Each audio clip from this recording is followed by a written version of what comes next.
New this morning, an RV is destroyed after catching fire in Lemon Grove. It happened just after midnight in the 3500 block of Sweetwater Way. You can see here the firefighters battling those huge flames. The cause of the fire not known right now. We also don't know if anyone was inside. We're working for answers here. We will update you as soon as new information comes into our newsroom. Also new this morning, former Vice President Mike Pence has officially entered the 2024 presidential race. He is the first vice president in 83 years to challenge his former boss. Thanks for being here at 6 a.m. I'm Eric Connors. And I'm Dana Marie McNichol filling in for Neda Arampur. Pence posted a video announcement just 3 hours ago. So take a look. And together we can bring this country back. And the best days for the greatest nation on earth are yet to come. God bless you. And God bless the United States of America. Now Pence, he's going to kick off his bid with a rally in Iowa today. North Dakota GOP Governor Doug Burgum. He's also officially launching his campaign today. They join a growing Republican field, including former President Donald Trump, Florida Governor Ron DeSantis, and former New Jersey Governor Chris Christie. This morning, Poway is one step closer to passing an ordinance that would clear out homeless encampments. The Poway City Council voted to move forward with the ordinance last night. Now, if passed here, it would allow the Sheriff's Department to clear out encampments with a 24-hour notice. Personal property will be stored for at least 90 days. This is only if there are shelter beds available. The city says this will ensure safety and keep public spaces for their intended purpose. School kids having to see that, and it was getting worse and worse, and there were, tarps being put up.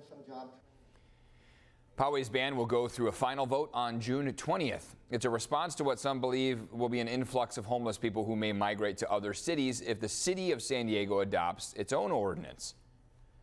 This is worrying other cities, and it's going to pit cities against each other, and homeless people are caught in the middle, being pushed back and forth onto the freeways, off the freeways, into the canyons, out of the canyons, from one sidewalk to another. Meantime, this morning, San Diego Mayor Todd Gloria and City Councilman Joe LaCava are pushing for the City Council to pass the encampment ban next week. Today, they will highlight the impacts of encampments on public safety. Gloria says they pose an immediate threat to those living in them and around them, but critics say the ordinance would not solve the issue and would criminalize homelessness. This morning, one group is speaking out against San Diego's proposed encampment ban. In a statement, the American Nurses Association of California says, quote, this ordinance poses extreme dangers for elderly and medically fragile persons experiencing homelessness. For hundreds of San Diegans, the encampments are not camping, they are a means of survival. It also says the ordinance, if it's enforced, people will die. They are urging city council members to vote no. That vote for the city of San Diego is set for June 13th. And this morning, one of San Diego's largest hospital systems is responding to calls from some workers to suspend surgeries. Now, more than 70 employees at Kaiser's Zion Medical Center in Granville, they've signed a petition citing possible contaminants in the trays used to hold surgical instruments. A spokesperson from Kaiser confirms they are experiencing an issue with the washers used to clean instruments, but Kaiser says they are being cleaned at an off-site facility for the time being. Kaiser also says they are confident that no compromised surgical instruments have reached their patients, adding that all care has been safe and medically appropriate. And the state of California wants parents of the children who started a wildfire in Jamul to pay more than $500,000. The Skyline fire started while the family was on a camping trip. It burned 100 acres in June of 2020. The state says the fire was ignited by children playing with a campfire and that parents it was negligent supervising them. Now the parents are being asked to pay about $675,000 for the damage and the cost of that fire. I actually know people who had their house burned down when that happened and lost a lot of property, and they had a farm out there, so they lost a lot of revenue with their farm as well. Now, the state also says this was not the first fire the kids started. The lawsuit alleges that 3 days prior, both of the kids started a fire by playing with sticks from the family's campfire. All right, folks, it is 6:05 now on your Wednesday, and you know what? It's time to get out there. And by that, we mean it's time to get out to the San Diego County Fair. Yeah, the fair kicked off in just a few hours here in Del Mar Fairgrounds. It's about to begin here. As always, there will be plenty of things for San Diegans to enjoy. CBS 8's Chris Grow, he's alive in Del Mar right now. Oh my goodness, that's not our... Oh, come on, the reporting Chris parrot. Grow. Oh my Wow, watch goodness. out. Someone's going to take your job. Oh God, guys, sorry. Hold on, Lola. Excuse me, 1 second. I know that you're quite the diva here, and you love to get your shine. But come on, a little bit here for Nance and I, as well as, excuse me.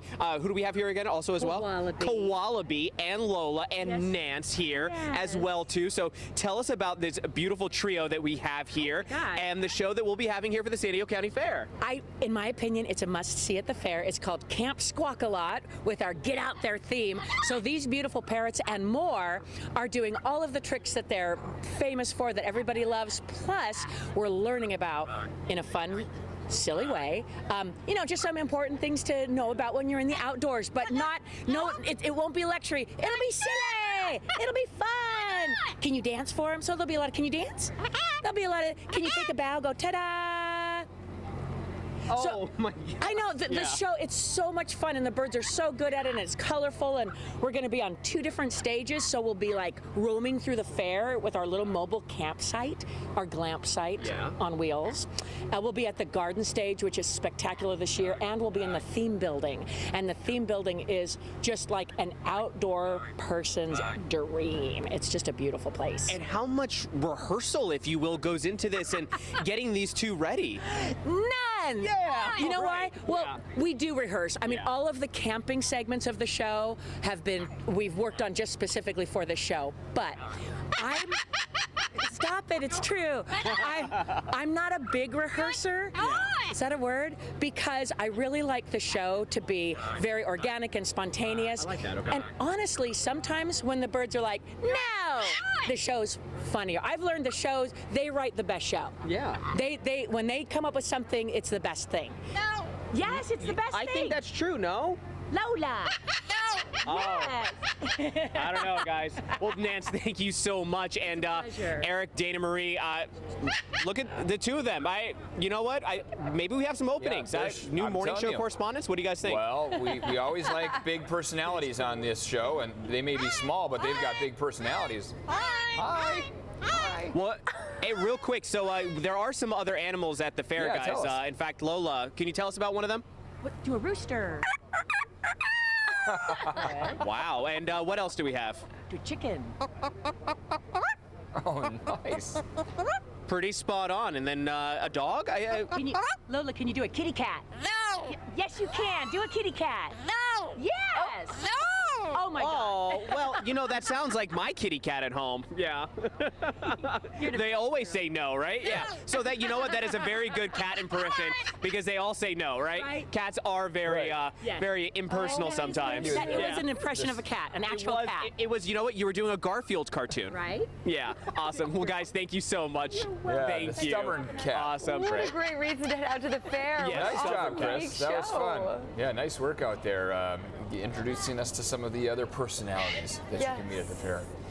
All right, Chris, appreciate it, buddy. We'll check back in with you. So he's showing us some of the animals. He's been showing us some of the food. And now we want to talk a little bit about the details so you can get out there quickly and safely. The gates opening at 11 a.m. There will be an opening ceremony right before at 10:45 a.m. Grammy Award-winning band Train will perform on the Corona Grandstand stage at 7:30 p.m. Kalimba, a tribute to Earth, Wind, and Fire, will perform in the Chevrolet Paddock at 8 p.m. And then coming up here at 6:30 a.m. here this morning, we're working for your wallet. We're going to save you some money at the fair. We've got 3 ways to save on parking, plus a special deal if you'd rather take transit. So stay tuned for that. All coming up. I know a lot of folks love to get to the fair, and it's the time of year where it gets a little busy around Via de la Valle, right? Oh, yes. I was just going to say, just keep that in mind. We love sitting in that hour line, just car and park. That's when you know the fair is in full exactly, attack, right? So, hey, public transit could be your friend at that time. It's going to be a nice start to the fair. We're going to have that marine layer joining us each morning. So that's going to keep our temperatures a bit more moderate. Even closer to the afternoon, we're barely going to see all that much of a climb between about now and 10 a.m. or so. And then closer to the afternoon is when we'll start to see those clouds break apart and a climb into the upper 60s as your forecast high. So here's the view on satellite radar right now. You can see how there are some spots on the county map where those clouds are a bit broken. Earlier this morning, a few showers making their way through San Clemente all the way down through Oceanside. But beyond that, we're not watching for a wet start to the morning necessarily. In some cases, that marine layer could easily drop a little bit of drizzle, light rain, but not all that much expected. You can see all that wet weather clearing clearing off toward Palm Springs as we speak, and that leaves us dry for pretty much the remainder of the day, aside from maybe a few sprinkles. Afternoon highs are coming in a few degrees cooler than average, 68 this afternoon as opposed to our normal high of 70, 71 degrees along the coast. Inland, we'd normally be in the mid-70s. Today, we're going to be close to 70, but still shy of normal. Across the mountains, 62, and across the deserts, 91.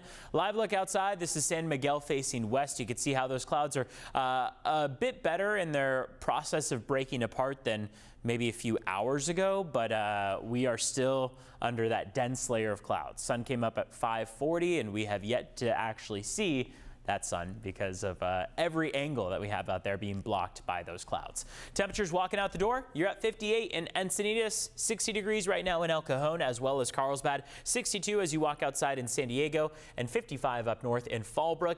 A promising sight on the 10-day temperature trend is this. So this trough of low pressure is going to swing in by the weekend and cool us down, but then take a look at what happens in the next week. A slow and steady climb into the above average or about average range going through the middle and later portion of next week, and that could be the first time in quite a while that we either match or beat average. So we'll watch out for that, but that's still in the 10-day outlook, a little bit farther down the line. Now let's take a look at traffic right here, right now. Let's take a look at your border wait times from the CBP website.